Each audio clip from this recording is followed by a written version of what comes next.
Good morning and welcome to the Unitarian Universalist Church of Palo Alto, where we come to transform ourselves, each other, and the world. Those of you who are here online are welcome to keep your video on throughout the service. We'll mostly keep our audio off, but let's unmute for a few moments to say hello, and those gathered here on the UUCPA campus will do the same. Hello. Hello. Morning, everybody.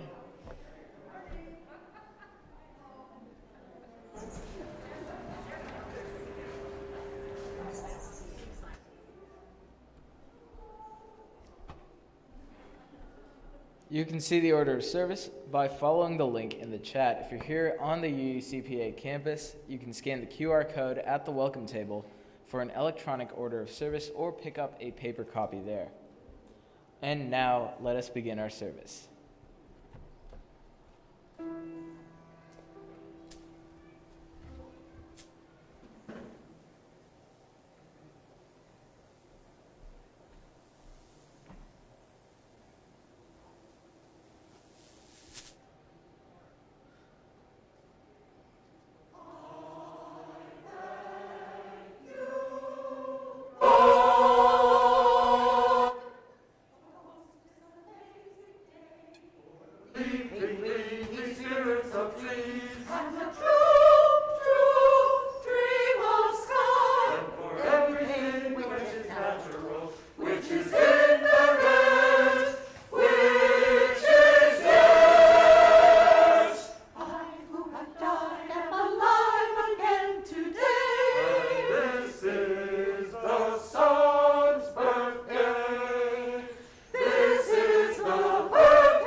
To succeed in life, you need 3 bones: wishbone, backbone, and a funny bone.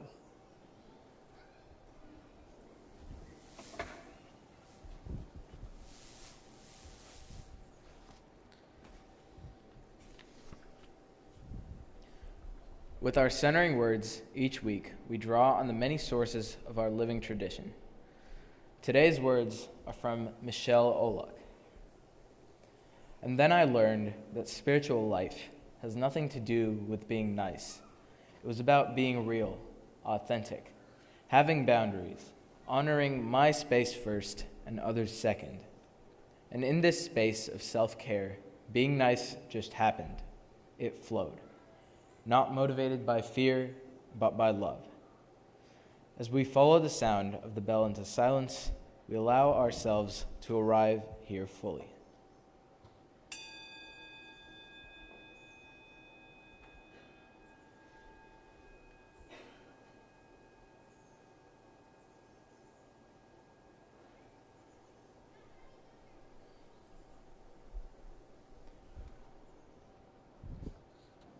Please rise in body or spirit and join in singing The Lone Wild Bird. It's number 15 in the gray hymnal, and the words are in your order of service.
Guest House by Rumi. This being human is a guest house. Every morning, a new arrival. A joy, a depression, meanness. Some momentary awareness comes as an unexpected visitor.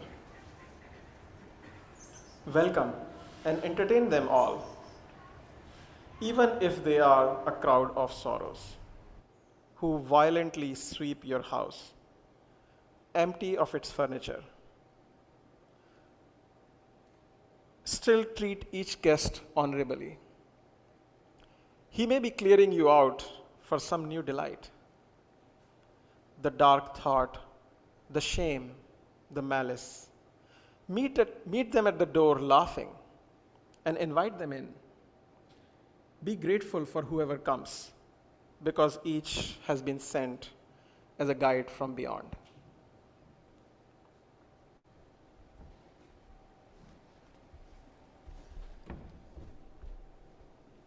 We now turn our thoughts to the important events of our lives which we wish this community to share. If you have a joy or sorrow you would like me to speak this morning, please send your joys and sorrows to joyconcern@uucpa.org or post them in the chat box provided by Zoom, and they will be shared aloud. And we can also do joys and sorrows in person now.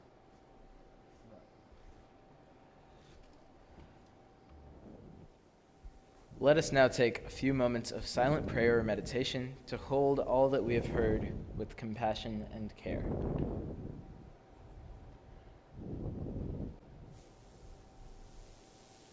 Blessed be. Please rise in body or spirit and join in singing Where Gentle Tides Go Rolling By. It is number 136 in your hymnal, and the words are in your order of service.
One of the biggest feelings in a person's life, one that really dominates our line of thought and our psychology, is loss.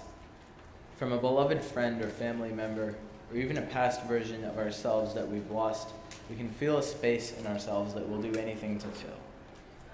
I luckily have never had to face the loss of a loved one or of a person, but the ways in which I have recently been facing loss must be familiar to everyone here. I just graduated high school, which means that I've had to face many kinds of loss recently. I've had the loss of many of my friends, the loss of identity, and most of all, the loss of my childhood. In moving to another country and going to college, I will have to adult in a way that I have never adulted before. But that also means the loss of security. What this loss means for me is that I'll have to find a way to fill that space. In the space that used to be all of the experiences of childhood and of being a teenager, will have to be all of the chores and also great experiences of adulthood. What Rumi said was to invite loss into our lives and to invite all emotions into our lives as a positive thing. And that touches on what loss truly is. Loss is not the feeling of losing someone, but the fear of the space it will leave behind. We value people, experiences, and things because of what they mean to us. We fear losing the meaning they bring to our lives, and in the case of people, the meaning that we bring to theirs. I fear the room that will be left by the loss of my high school friends, and even more by my impending adulthood. However, just because I fear the space that will come from my loss doesn't mean that I have to act like it's a bad thing. The space that's left behind can just as easily be seen as room for more people and experiences in my life. Thus, loss is not merely a bad experience that we have. It is also the creation of space in our lives. The loss of my old friends leads to the space I need for new ones, and the loss of my childhood leads to the space I need in my mind for adulthood. So just as Rumi said, all of these experiences, while bad and while painful in their own right, lead to the creation of space in our lives, which means that we must invite them in.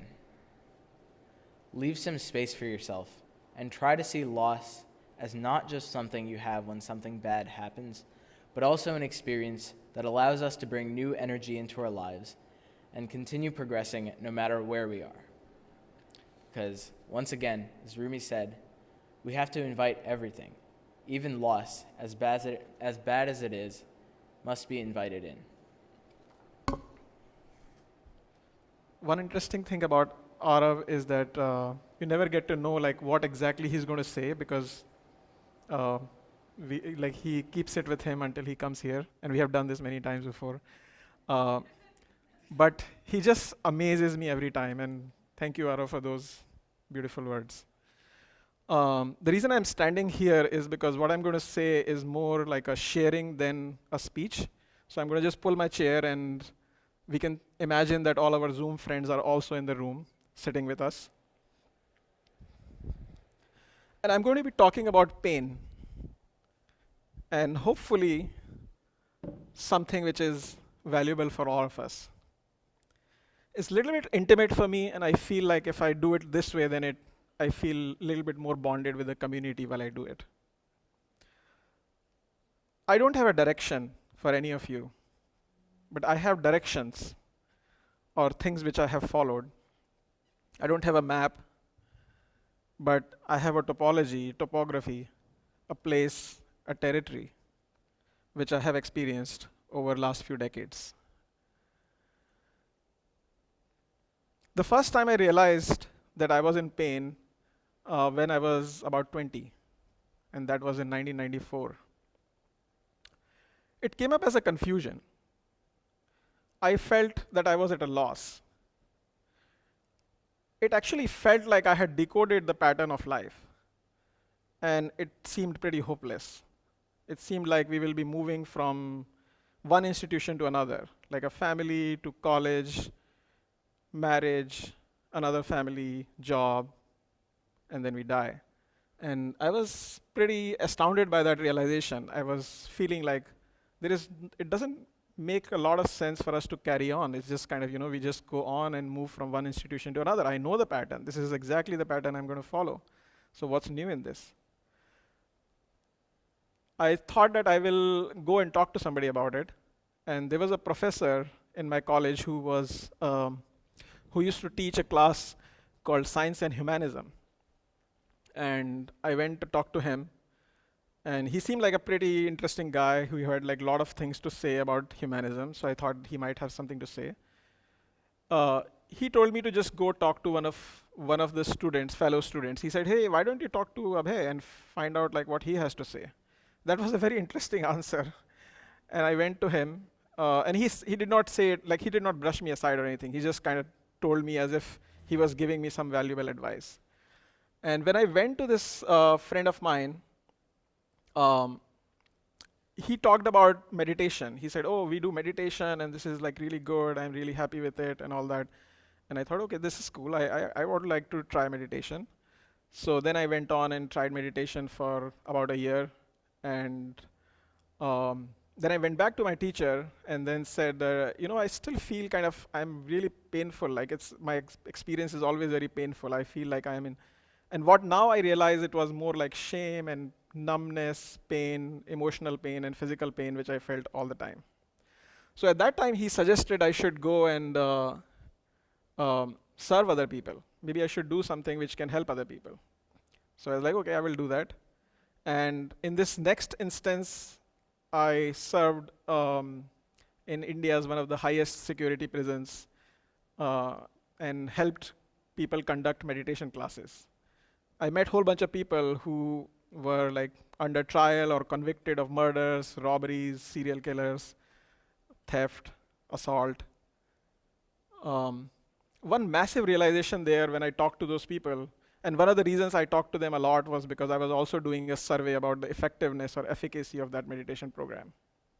So we were actually locked up in prison, like with all of them, and we would get a hand stamp, and that was the only way we could get out, showing the hand stamp which nobody else had who was inside, but we had because we were visitors. So we would stay there for days, and some of them, I did not stay overnight, but people could stay overnight also if you're helping with long-running meditation courses. So one thing I realized was that they were really nice people. They were really nice people. I was like, oh man, these are like, this is good people here. And another thing which happened to me, quite a few came to me and said, can you help me get out? And it was not like in a legal system way. It was more like, can you help me get out of this place in some way? And I felt concerned. And I went to another senior teacher there and asked him, there is this guy who's telling me that I should help them to get out. And I was like, this is very concerning. It's legal situation here. And this teacher, he did not miss a beat. He said, everybody wants something. And I was just blown away by that statement. I was like, man, I want something, they want something. Everybody is just wanting something. And this is very simple. What they're asking for is freedom. On that day, I realized that we are all same inside. And every time I have seen people on the sidewalk, rich people, homeless people, presidents of the countries, I always felt that there is a person which is very similar to me.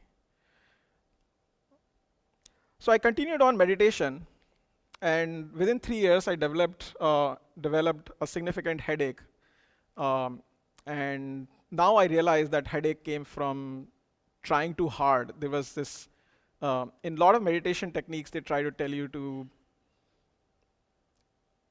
be patient and persistent and work hard and all of those things. And to me, who was already a very hardworking person, it was too much, and I just took it to heart, and it started resulting in headache.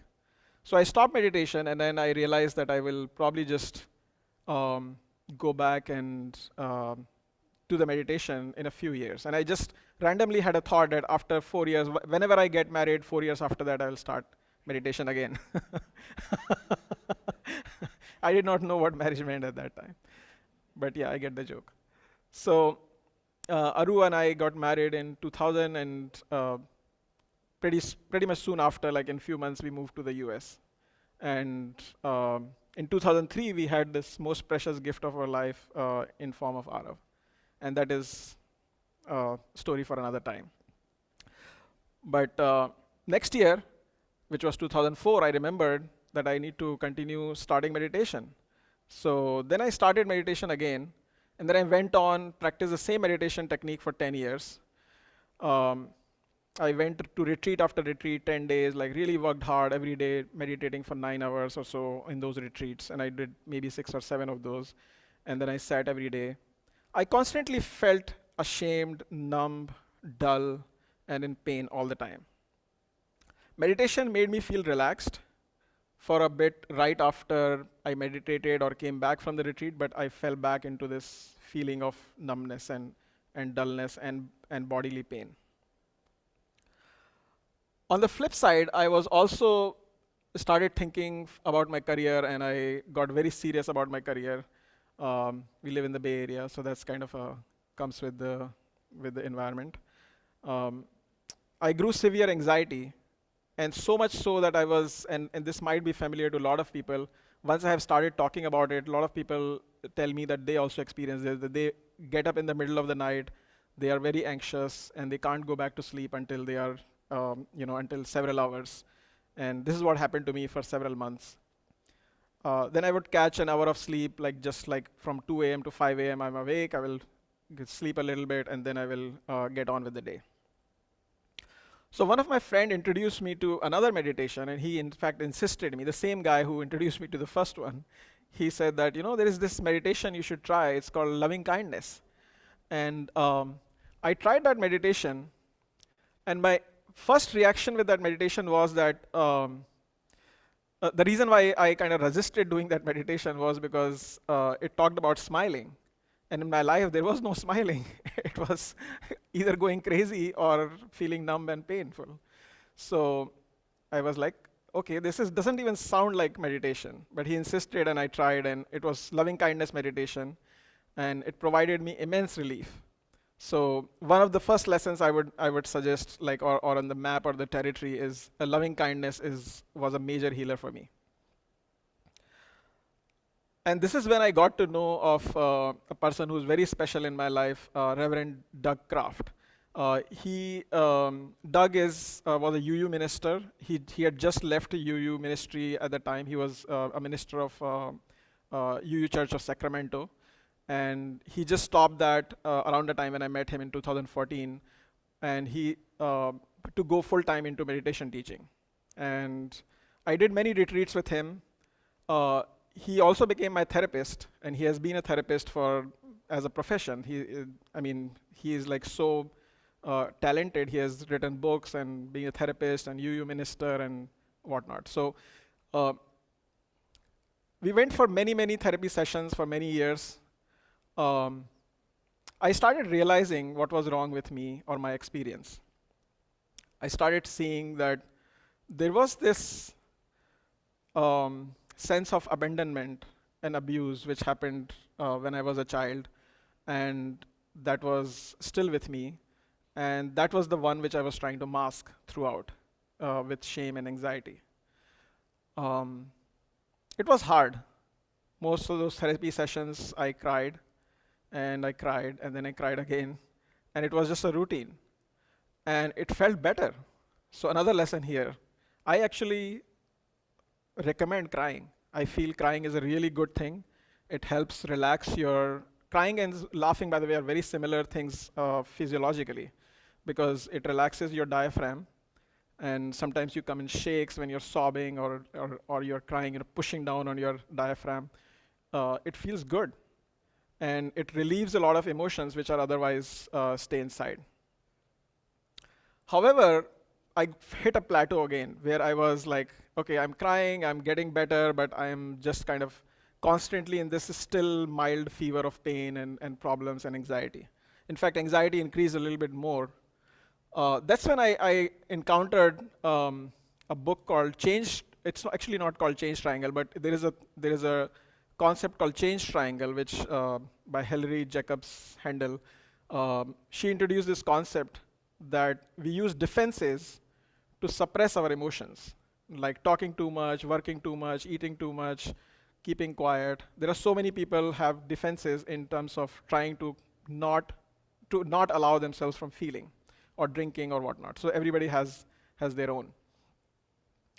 And on the other point of this is one point of the change triangle. The other point of the change triangle is that we have inhibitory emotions, things like anxiety, shame, guilt.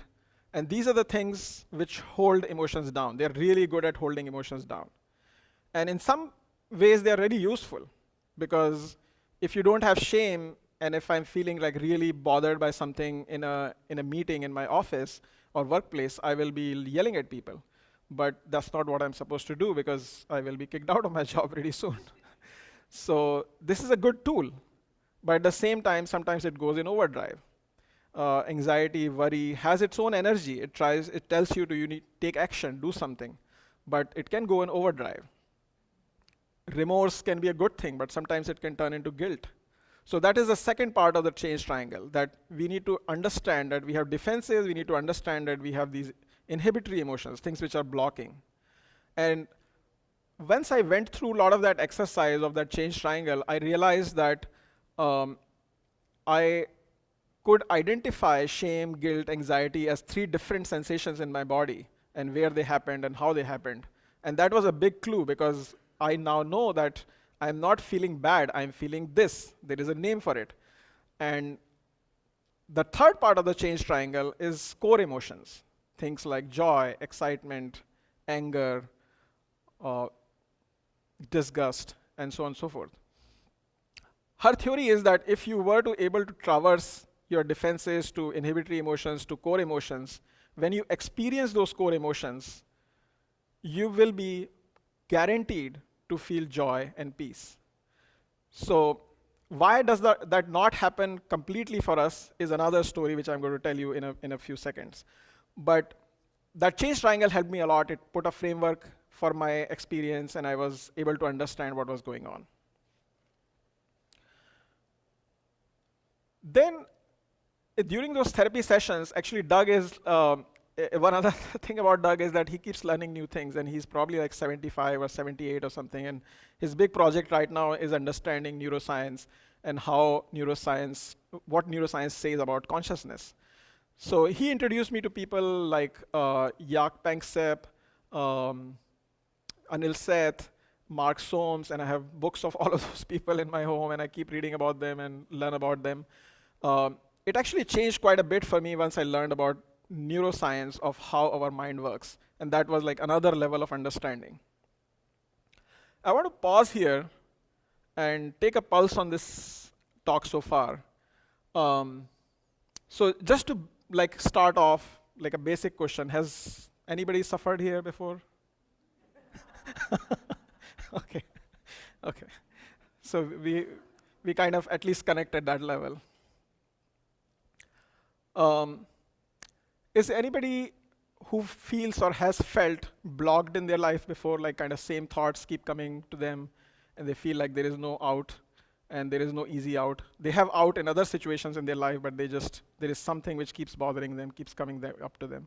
And I don't mean to invoke these uncomfortable feelings and just leave you with them, but I just want you to know that a lot of people feel them. And this is our private space where we feel like we are suffering. We have the same thoughts about our children, about our parents, about losses, and many of those things which we keep thinking about. But we are all connected through that experience. It is very common. I don't know if anybody is willing to raise a hand or say something about that, but I would be interested to know if anybody has felt in their life now or before that they were kind of in this trap, which I was for many, many years. Okay, we have somebody here. Okay. And on the Zoom chat, I don't know whether people have that experience, but I would imagine that they feel a similar way.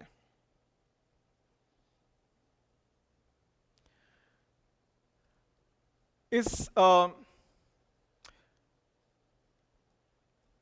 anyone willing to talk about it? Or post it in a chat window, where it's not necessarily about going into the gory details, but just like a line or two about how you felt when you felt trapped, when you felt that you were not feeling that this situation is going to resolve. And I have lived that life for like 28 years or probably longer. I realized that I was living that life when I was 20, but I probably lived longer than that.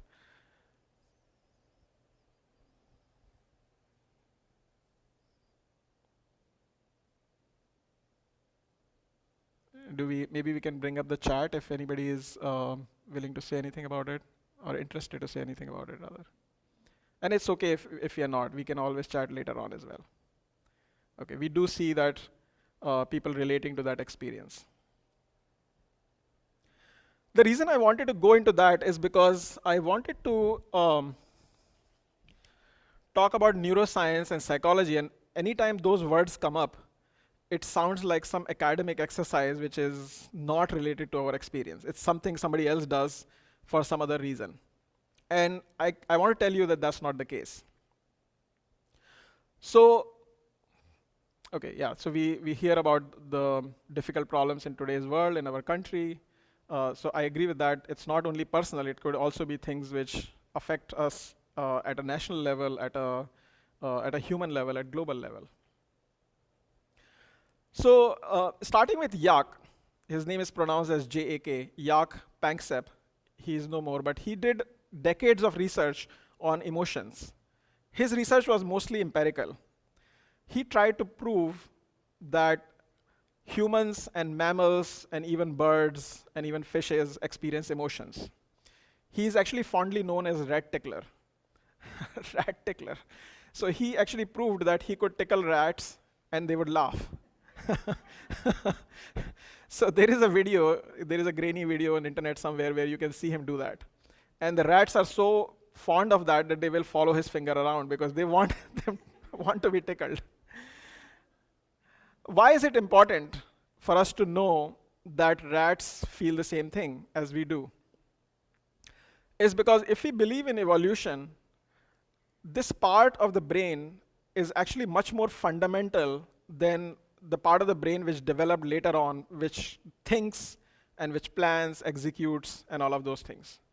So if you just make a general model of the brain, the front part is neocortex, where you think and plan and have executive functions, and the back side of the brain, which many people call reptilian brain, is actually driving the whole show. It is starting emotions. It is the seat of emotions. Couple of other interesting things about Jaak's discovery and how he presented them was he called sadness as grief and panic. Grief and panic. That made a lot of sense to me because whenever I felt these emotions, I was feeling overwhelmed. It was this feeling of drowning. I want somebody to rescue me. And when he said panic, it made a lot of sense because it was not fear, it was panic. It was something about being left out and not finding hope. And that came, as I have mentioned before, that came early in my childhood. It was not, so actually a little bit about that, like a couple of sentences on that is, I feel like I was part of an intergenerational trauma which has been going on for generations for my parents, and it eventually came to me, and I'm 100% positive that I have transferred some of that to Arav, unfortunately. But that intergenerational trauma meant that I was abandoned, I was abused, and that feeling of hopelessness of there is nobody to take care of me, and that's only I need to take care of myself, in fact came to me even when I was a baby. And the reason I know this or can have a guess on it is because many times in meditation and therapy, I actually felt like I was a pre-verbal baby where I was experiencing feeling abandoned. So grief and panic. Panic comes from not being cared for when you're completely dependent on your caregivers. So that was the panic part. The other interesting thing about Jaak's nomenclature is that he called anger as rage. Rage is actually much more pure form of anger. And he capitalized these words, grief, panic, rage, etc., to tell us that these are not layman terms, these are scientific terms which he's using. Rage is something which starts in the lower part of the brain, and it wants to do something. It has a target, action. And the healthy way to take it out is to experience it. And the way I experienced it a few times in therapy sessions was to take it out on the tissue box. And I tore it and threw it and all of that. So, which I would say was very healthy way to take it out because tissue box did not mind it. So going from Jaak, Now, Anil Seth, he's a British neuroscientist, and Mark Soames, who is in South Africa, they both parallelly did some research where they came to the conclusion that our consciousness actually comes from our emotions. It is very much linked to our ability to feel emotions. Consciousness is, word consciousness here means being aware. The fact that we are aware, we are not plants or we are not a chair, we are aware of what we are doing or what we are feeling, comes from our ability to be conscious. Consciousness is not the same thing as wakefulness, because we can be asleep, but we can still be conscious. We can have dreams. So the consciousness is about our ability to feel. They said that consciousness comes from the deep part of the brain. In fact, consciousness arises because of something called affect. Affect is something, I will describe it in a little bit, but affect comes from, affect is actually the beginnings of emotion. Beginnings of the feeling is called affect in their terminology. And what they described was that consciousness arises because there is a need to do something about the affect which happens in the body. And the affect happens, and later on emotion happens because our situation, our organism as a species has evolved so much. Not that humans have evolved so much. The evolution has evolved so much to generate human being is that consciousness is important to deal with the complexity. And this is actually Doug's theory, the last part, that consciousness is coming because the organism has to deal with a lot of complex scenarios. One of which is society. Like, this is hugely complex operation, the one we are doing in right now. And we are able to do all of that, and I feel that all of this is very much necessary for our survival, to be able to interact, buy groceries, talk to people, all of that. And this requires being able to deal with affects, being able to deal with disappointments, with joy, connecting with people, and all of those things, caring for other people, and all of those things. So that whole thing of affect, once the affect starts, then consciousness starts. Then you become aware of it. So there is another book which I read called Shame and Pride by Donald Nathanson. And that book describes this nice structure, how we move from affect to emotion to mood. So affect is, we can think of affect as something which is like a feeling in our hardware, like, feeling in our physical body. Take example of thirst, hunger. I'm guessing that everybody recognizes like how thirst feels, how hunger feels. And my apologies for making you feel hungry right now. We'll have burritos soon after. But even the emotional affect, before it becomes a feeling, it is similar to thirst and hunger. It is very fundamental innate to our existence. Once you're aware of it, it becomes a feeling. So that's the next level, that you know what is happening. When you're aware of a feeling, almost immediately you start getting memories from the past about that same feeling which has happened before. And once those memories are picked up from the long-term archival or storage to our short-term memory, that becomes an emotion. So you keep going back and forth into thinking about, for example, let's say I'm walking outside and somebody didn't talk to me, who usually talks to me. I'm like, this guy didn't talk to me. And almost always I will realize that there was like 20 other scenarios where somebody didn't talk to me. And I was like, yeah. And there is this chatter starts in my mind that, okay, maybe I'm not dressed well, or I'm not talking well, or I don't look good enough. So whatever the reasons why we make up why this person didn't talk to me. So all of this happens because of this interaction between memory and feeling, which we call emotion. And if there are unresolved past, which we all have, it sometimes can generate into mood, which can last from minutes to hours, where we are in this phase of, like, let's say we lose something. Aro talked about loss, and if we have a loss, that loss many times, or we have a worry, it sometimes goes for hours or days. One key thing which I want to point out here, or two key things I want to point out here. One is that all of these are very, very fundamental and, surprise, very safe experiences. The difficulty with handling our emotions is that when they come up, we feel that they are unsafe. They're going to destroy us. Maybe we'll go out of our mind, or we will become crazy. Nobody will like us. The opposite happens when we feel those emotions and give them complete space. What happens is that we start becoming loving and caring and all of that.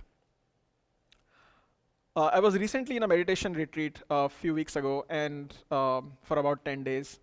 And I was walking outside after meditation, and I just saw this. I was like, oh my God, this is what these guys have been talking about all the time. There is this field of emotions and feelings and moods and all of these things, the joys and depression and the anger and shame and all of these things just have a life of their own. They're just going on. They are not me. I can just look at them. I don't even need to control them. I can just let them be. And I started doing that, and I felt so much relieved. And my pain level went drastically down because I was not trying to control my experience throughout. I was not trying to be a good boy anymore. I was like, okay, this is how I feel right now. And it's perfectly all right for me to feel right now. And it is not even a moral statement. It is right now I'm feeling this way, and I don't need to control it. So it was just magic. All I have to do is bring my awareness to it. And once I'm aware of it, I just hang out there and watch as if like these were cars on a street, and they are just fine. It was really relaxing. It is still very relaxing to have that feeling, because I'm always there for myself. I'm not trying to be somebody else. I just have these feelings of emotions and feelings and thoughts, and that whole world inside me can be what it wants to be. Another thing which happened after that experience was that I understood what many people, and particularly Doug, have been talking about, this interconnected web of existence. I started realizing that other people are very important. They are actually, their well-being is as important as my own. And that gave me very different attitude as well. And one final bit I wanted to share, which changed quite a bit for me, was concept of neuroplastic pain. So there is this recent, I think maybe 10, 20 years ago, book or theory, which is about the fact that a lot of chronic pain, people which call fibromyalgia, or people call it like, we go to a bunch of doctors, which I did as well, to figure out what that pain is actually coming from picking up signals from the body, which are supposed to be healthy signals, and just because of our past, we translate them to painful signals. So all you need to know is that how the pain arises, not what the pain is about. If you know the mechanism of the pain, how it arises, the pain just goes away. And after the retreat, one of my meditation friend shared this with me, and she said, Prashant, this might be you. And when I read that, like brief snippets of what the neuroplastic pain was, I was like, oh my God, I just don't need to have this pain. All I have to say is no thank you. And that's all. It goes away. So it was like really relieving and a good feeling. I will admit that there is still pain, emotional pain and physical pain. I'm not bothered by it. The fact is that I'm just looking at it and thinking that this is just is. And there is this, going back to decoding the pattern of my life when I was in 20s, I feel like I have decoded a pattern of life here where it's not something where I'm trying to control my experience. The experience is just very fluid, dynamic, moment-to-moment experience. I don't have an agenda. I don't have something I want to be or something I want to do. I'm playing a lot of roles, like I'm still fighting for the causes as a management person in my company, as a dad, and my own personal wishes and aspirations. But all of those things are not something which I am. Right now, my current moment-to-moment experience is just that I am feeling a whole bunch of things, and this is how things happen in my system. And guess what? These things have been happening for millions of years, for fishes, for mammals, for humans, for thousands of years. And that gives me, and they are so much deep in my brain that if I say that I'm responsible for these emotions because I'm thinking this way, it's completely bizarre because thought comes significantly like miles down the road in that whole structure. Actually, they are coming from my feeling, my actual feeling, and they are really encoded in me. I also happen to do two other things which I wanted to talk about quickly and then I end, is that I cut down a lot of toxic relationships in my life, and that gave me permission to grow. So if that's another kind of pointer, if anybody wants to consider that, it's really really helpful. It works. It doesn't give you, it doesn't take you out of suffering right away. At least it didn't for me, but it gave me permission to recover and grow. And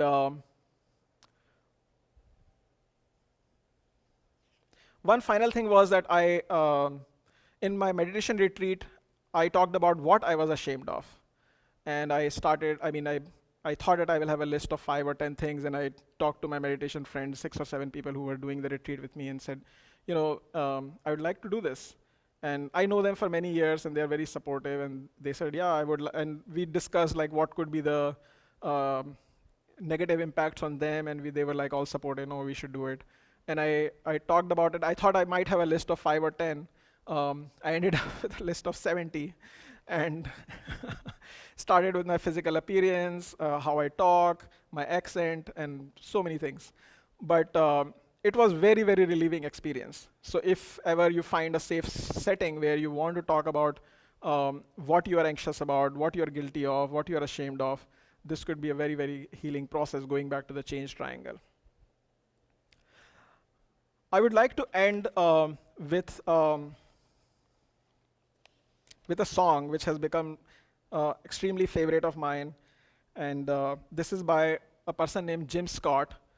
He lives in the East Coast. I'm not sure if anybody has heard of him, but he has performed in many, many UU congregations, really amazing music. And I'm not going to sing because I'm a bad singer, but I'm going to just read it, what he sang really well. I would just assume that some days go by without worrying about things that I haven't done. I would just assume that some time goes by without worrying about battles never won. I would assume that a woman or a man live in peace on the land, and before we judge the way they lead their life, we would be prepared to lend a hand. And here is the magic. There is a way and there is an ease to the life we lead. There is a way and there is an ease to the life we lead. There is a dream of peace not so far away. There is a force and there is a flow to the life we lead. There is a force and there is a flow to the life we lead if we just release and let it be that way. Thank you.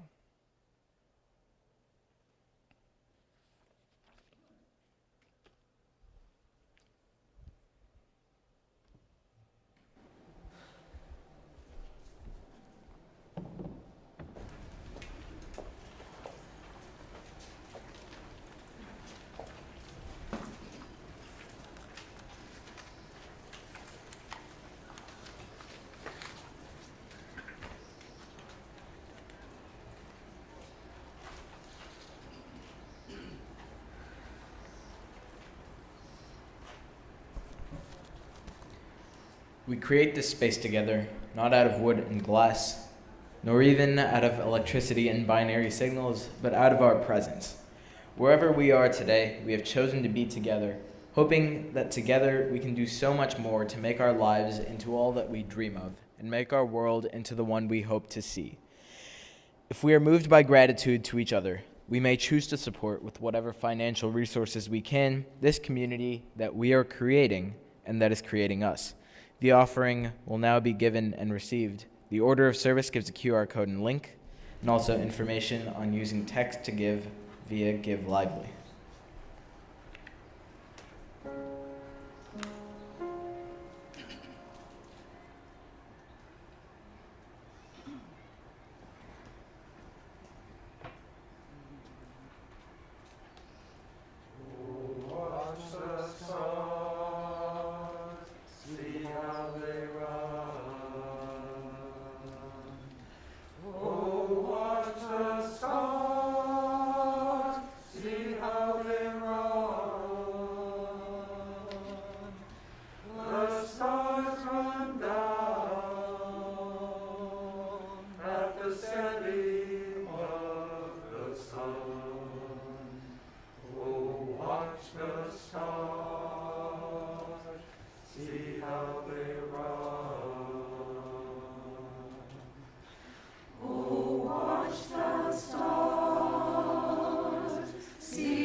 Thank you.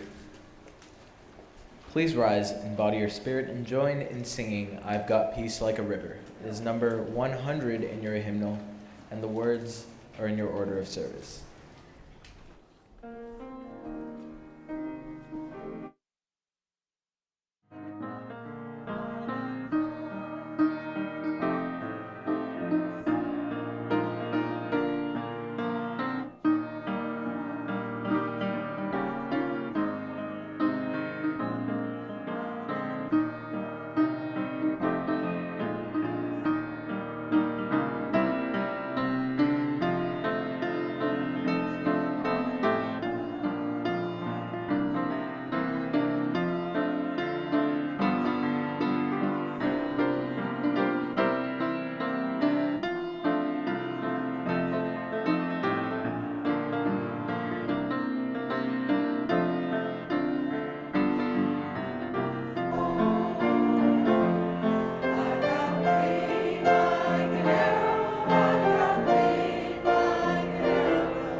People who wonder whether the glass is half full or half empty are missing the point. The glass is refillable.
Please stay after the benediction for our conversation time. You will be invited to small group conversations in our breakout rooms, or you can stay here in the main room to discuss your service.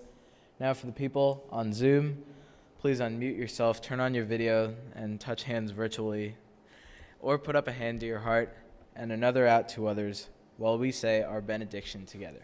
And for the people here, please rise in body or spirit for the benediction. And of course, we'll have food after. Well, that's what is good with food. The best part of today, of course.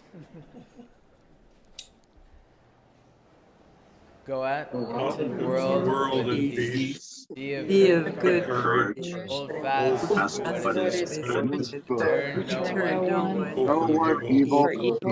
Strengthen the faint-hearted. For the weak. Rejoice in beauty. With word and deed. Love with word and deed. Honor all beings.